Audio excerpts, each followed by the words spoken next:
wanted to come to you here for just a few minutes to let you know that contrary to media manipulation, Joe Biden has not won the election for President of the United States. Right now, nobody has won that election. You know, the ignorance of the Democrats, the crass ignorance of the media who support them, the ignorance and malice of the Biden supporters is once again on full display as they try to fool the American public by making them think that the election has been decided. You know, we actually, and this is not a matter of opinion, we actually have a process in the United States of America defined by the Constitution and by state law as to how a president gets elected. If you're hearing media reports that Biden has won the election, you'll hear the word projected and projected to win. You know what that is? It's an opinion. It's not the winning of the election. Let's explain how this works. When the winner of the presidential election is officially declared, by the way, the media, neither in state law, federal law, nor in the Constitution, the media has absolutely no role in declaring the winner of a presidential election. You won't find it there. You won't find it in the state laws. You won't find it in the federal laws. You won't find it in the Constitution. The media has zero role in declaring the winner of a presidential election. You know when the winner is officially declared? At 1 p.m. in a joint session of the United States Congress, the House and the Senate, on Wednesday, January 6th, 2021. That is when the joint session of Congress receives the certificates of vote, which are the certificates from each state where on December the 14th, the electors of the Electoral College each meet in separate sessions to cast their votes for president. Again, a simple knowledge of the Constitution tells you how this works. So it's only when the electors vote on December 14th, send in the certificates of vote, and then a joint session of Congress is held on January 6th, the votes are read, and a winner is declared. There is a lot to happen between now and then. The electors haven't even voted yet. It's not the people that vote for president, it's the electors. When you go to the voting booth to elect your choice for president, you're choosing your electors from your state. Now, let's back it up even more. The states each have different deadlines. Some of them it's a week after election day, others it's later in the month, still others, 14 states, their certification dates are in December. These are for the certification of ascertainment, namely the official declaration of that state as to who won the presidential vote. Now, some states, the margin is so lopsided in one or another direction that they can declare it and certify it pretty quickly. There's no doubt. But there's a lot of states where the margin is very slim. And in particular, there are several disputed states right now where the margin is very, very thin. And where voting counts are still being tallied. And this is the point. When you hear news in the media about Biden and, oh, you know, he's the winner of the presidential election, pay attention to the words that they're using. If they're saying he's the projected winner, you know what that is? That's an educated guess.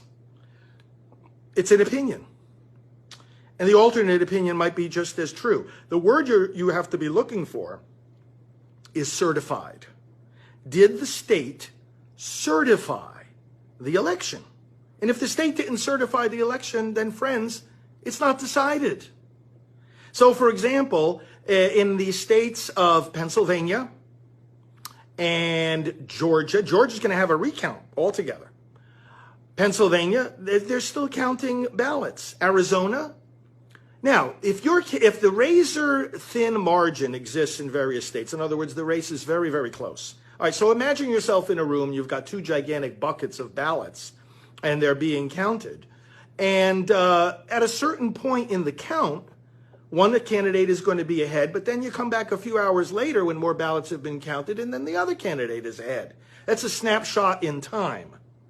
And so what you have to do is you have to look at the rest of the ballots that remain to be counted. And again, there are hundreds of thousands of ballots that still remain to be counted and are being counted in states where the margin is razor thin. So the state cannot possibly certify the results yet. Now, what a person could do is they could look at where the remaining ballots are coming from and when and how they were cast.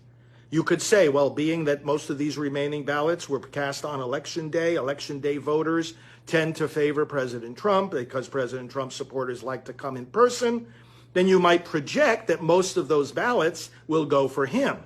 Biden campaign has a different opinion about based on where some of these remaining ballots come from. We know where they came from. We know how they were cast. We know if they were early mail-in ballots or late mail-in ballots or election day ballots or provisional ballots. We know what they are. They just still have to be counted. And campaigns can have different opinions about which direction they think, emphasis on the word think, the ballots are going to turn out. But they don't know until they're actually counted. So the states can't possibly certify this. Moreover, either at the request of the campaign or according to state law, if the margin of difference is within a certain slim margin, states will automatically trigger a recount, or a campaign can request a recount. Georgia is definitely going to have a recount. Pennsylvania may well have a recount. So the point of the fact is, friends, all you're hearing from the media right now is wishful thinking. It's their opinion. It's the opinion of the Biden campaign. You listen to the mainstream media, might as well be listening to Biden himself. Of course they want to think that they won. Should every vote be counted or not? See, this is the irony. These people come around and they're always saying, oh, well, you know, every vote needs to be counted. Every vote needs to be counted. Well, then keep your mouth shut until every vote is counted. We don't know the winner of the presidential election yet. We have a process in this country. The ballots get counted. If ballots are challenged, as many of these ballots are, because they, besides being slim margins in some of these states, there's also evidence of impropriety, and it's being investigated. And also the courts are getting involved, and there are legal challenges. Can't we as Americans, and can't the American media just hold off and let the process run its course instead of trying to manipulate the results? For goodness sake, give the process a chance to work out. This is a contested election. The states have not certified. So once again, in a nutshell, if you're listening to media reports, you listen for these words. The state of such and such has certified the winner. Even then, it's not the final word because, again, that chooses the electors who then, by December 8th, the states have to have their certifications sent in to the federal government. And then on December 14th, the electors will meet each in their own state to cast their vote for president. And then again, on January 6th at 1 in the afternoon, the House and the Senate will get together in the U.S. Congress and they will hear the votes of the electors. And then, and only then, will the winner of the presidential election be official. So I just wanted to give you that information, my friends. And please pass it along to your friends. So share this video. Tell them the facts of what's going on. Again, ballots are still being counted, and many ballots are being challenged. Let the process run its course. Thank you, friends. We'll be leading some prayer tonight at 9 p.m. For the fair and just completion of this election process. So join us here tonight live.